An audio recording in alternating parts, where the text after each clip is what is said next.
Hey everyone! I know that I've been really inactive lately, but I'd like to make a quick post about college and Tourette's. So I started college about a month and a half ago at the University of Hartford, where I'm studying integrated elementary and special education. And dealing with my Tourette's in college has been unbelievably easy. My friends are incredibly supportive. I have 3 very close friends, and around them, it's literally like I do not have Tourette's. Even when my tics are explosive, they don't mention anything. They act as if they're not there. Oh, side note, sorry for any kind of noise that interferes with the video. These walls are paper thin because I'm in the freshman dorms. So, my friends are great. My roommate is just as great. We get along so well. As far as my professors go, they are more than understanding and cooperative as far as my accommodations go. On the second day of classes, I gave all my professors a business card stating that I have Tourette syndrome. This is what it consists of, and if you have any other questions, please visit tsa-usa.org.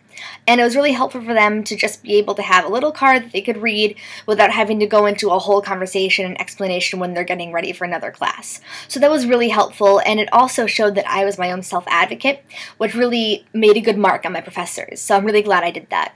The coolest thing, as far as my Tourette's goes in the classroom in the academic setting, is that I have the most unbelievable extensive amount of accommodations.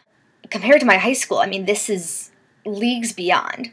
And you would think that in a college, they would be stricter about accommodations because of the whole you're an adult, we're not going to take you by the hand and lead you through classes and tests and quizzes, but they are unbelievably understanding. I have 2 times the normal testing time, whereas in high school I had 1.5 times. I have a computer for typing any kind of written response, which is great because my tics while I'm writing really get in the way of being able to finish the assignment.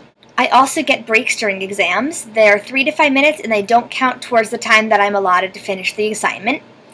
I get to record my answers in the actual test booklet, whereas usually there's a test booklet that has the questions and an answer booklet. That's helpful for several reasons, mainly dealing with the comorbids, but also with the tics. A really interesting accommodation that I didn't even know existed until college is a scribe. Basically somebody to sit next to me and write down what I say in case my tics really impair my writing. I don't know how much I'm going to be using this, but it's a great option to have as a backup in case my writing tics get worse. One accommodation that's really interesting and going to be really helpful for me is early registration. So I get to register for all my classes for next semester 3 days before any other freshman. And this is because I'm on time-release medication for my ADD. So instead of having classes like I have this semester that start at 8:30 a.m. and my last class is late at night, and my medication's worn off by the last class, I get to have all my classes between 9 a.m. and 5 p.m. when my medication's in my system. Obviously, I can't speak for all colleges, but accommodations don't seem to be an issue, at least where I'm going to school. The next thing that I found to be really interesting was teaching the children in my student teaching class about my Tourette's. I am placed in a 2nd grade class for student teaching, and the kids all noticed my tics on the first day that I was there. I always forget that adults and teenagers and even older kids have tact and they don't really ask about my tics even if they notice.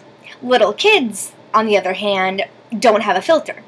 So they were just simply curious. They weren't being nasty. They just wanted to know why I was nodding my head and making sounds. But it was really kind of a pain in the neck for both me and them to explain to every child I was working one-on-one with because it took away from their class time and it was just a lot of repeating the same 1.5-minute speech over and over again. So the teacher of the class that I'm in allowed me to get up in front of the kids and give them a little Tourette speech. And I put it in kid terms. I explained to them that just like they can't control blinking, I can't control my head nodding or humming or nose scrunching or any of my other tics. I explained to them that it's called Tourette syndrome and that it was something that I was born with in my brain that makes me look different on the outside, but it doesn't make me any different on the inside than them. Coincidentally, it ended up working out perfectly because their unit of the week revolved around being different and being unique. So the kids already had that mindset in their heads when I went and gave my speech.